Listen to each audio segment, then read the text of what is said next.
UTS clips চ্যানেলে আপনাকে স্বাগত। শিখুন আর এনজয় করুন। আচ্ছা, এবার প্রেত আত্মা এগুলো সব হলো। এবার যেটা আসি সেটা হচ্ছে যোগিনী।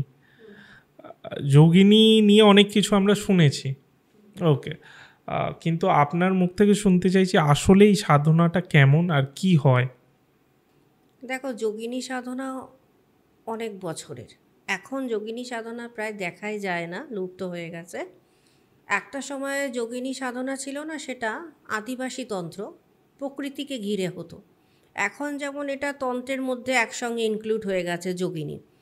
আর এখন আর যোগিনী মন্দির সেরকমভাবে দেখা যায় না। একটা সময় ছিল সাধকরা ভীষণভাবে যোগিনীদের তপস্যা করত।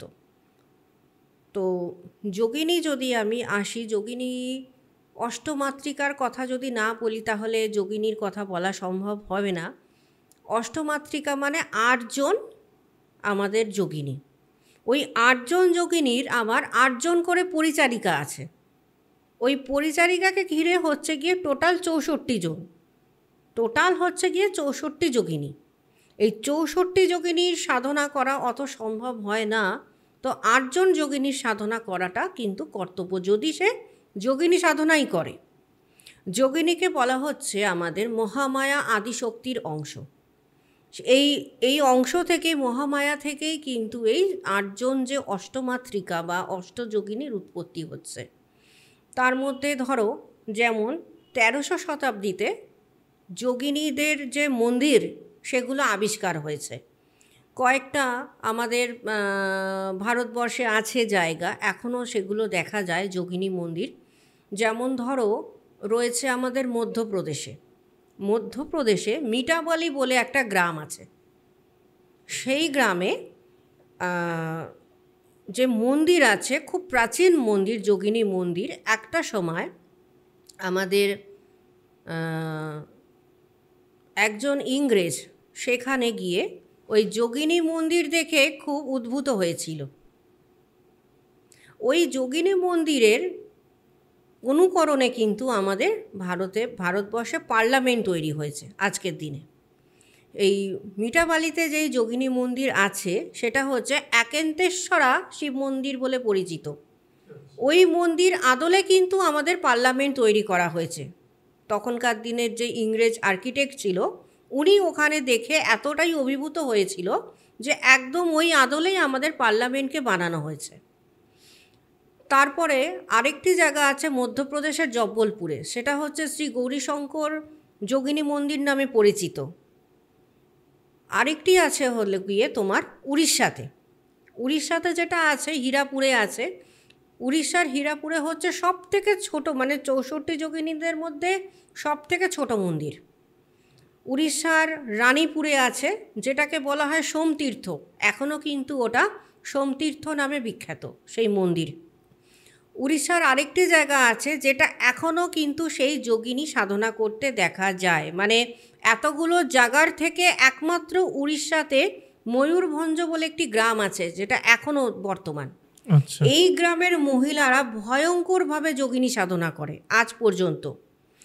যোগিনী সাধনা হচ্ছে গিয়ে ওরা করে না, মানে প্রকৃতিকে ঘিরে। আদিবাসী তারা কি করে, রাত্রিবেলায় তাদের স্বামীদেরকে ঘুম পাড়িয়ে দেয়।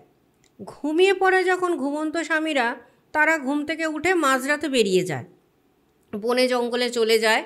তারা ওখানে গিয়ে নিজেরা নৃত্য গীত করে বেড়ায়। আর তাদের বন্য পশু হচ্ছে গিয়ে বশ্য, মানে বশ করে রেখেছে হচ্ছে বাঘ। আচ্ছা, বনের বাঘ। ওদের নিজস্ব দেবতা আছে বঙ্গাস, মানে যার সাথে তারা সারা রাত নৃত্য গীত করে। বঙ্গাসকে ঘিরে নৃত্য গীত করে, আবার ঠিক ভোর রাত্রি যখন হয় আবার তারা নিজেদের মতন কিন্তু যে যার বাড়িতে ফিরে আসে, আবার সাধারণের মতন হয়ে যায়। আচ্ছা, এটা কি আমরা যেটা সিনেমায় অনেক সময় দেখি যে এরকম আদিবাসীরা একটা আগুন জ্বালিয়ে একজন রাজা রয়েছে তার সাথে নাচছে, এই জিনিসটা কি ওটাই কাইন্ড অফ, না এটা আলাদা? অনেকটা ওই রকমই, বঙ্গাসের কল্পিত মূর্তি আছে, ওই রকম তারা সেটাকে মনে মনে ভেবে নিজেরা আর কি তাকে ঘিরে নৃত্যগীত করে। আর যখন নৃত্যগীত করবে তাদের গায়ে কোনো বস্ত্র থাকবে না মহিলাদের, তারা বস্ত্র ছাড়া সারা রাত ধরে নৃত্যগীত করবে, করে ভোর রাত্রেবেলায় আবার বাড়িতে ফিরে আসবে।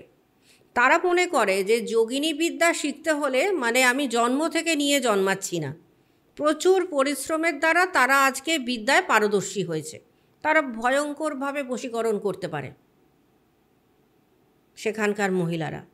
যেমন ধরো আমাদের অষ্টযোগিনীর মধ্যে মনোহরা আছে, সুরসুন্দরী আছে, কনকবতী আছে, এদিকে কামেশ্বরী আছে, ওদিকে রতি সুন্দরী আছে, ওদিকে পদ্মিনী আছে, নটিনী আছে, আর তার সাথে মধুবতী আছে। এই যে 8 জন অষ্টমাতৃকা বা অষ্টযোগিনী, এদেরকেই কিন্তু আবার 8 জন করে কিন্তু পরিচারিকারা ঘিরে রেখেছে।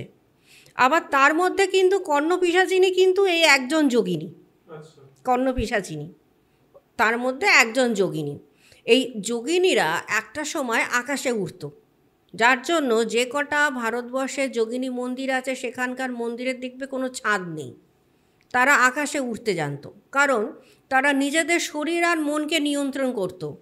এমনকি এরা প্রকৃতিকে এমনভাবে নিজের হাতে নিয়ে নেয়, তারা যখন খুশি বৃষ্টিপাত ঘটাতে পারে, যখন খুশি রোদ ওঠাতে পারে, মানে প্রকৃতি একদম তাদের হাতের মুঠোতে। তারা প্রকৃতিকে কিভাবে চালাবে, তারাই নিয়ন্ত্রণ করবে, এটা তাদেরই হাতে।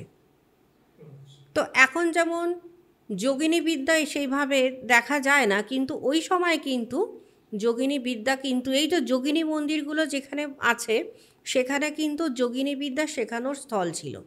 সেখানে কিন্তু ভয়ঙ্করভাবে কিন্তু যোগিনী বিদ্যা রীতিমতো সাধকদেরকে হাতে ধরে শেখানো হতো। এখন আস্তে আস্তে সেগুলো অনেক লোপ পেয়েছে সেই জায়গাগুলো। কেমন লাগলো এই ক্লিপসটা আমাদের জানান এবং আমাদের চ্যানেল ইউটিএস ক্লিপসকে সাবস্ক্রাইব করুন।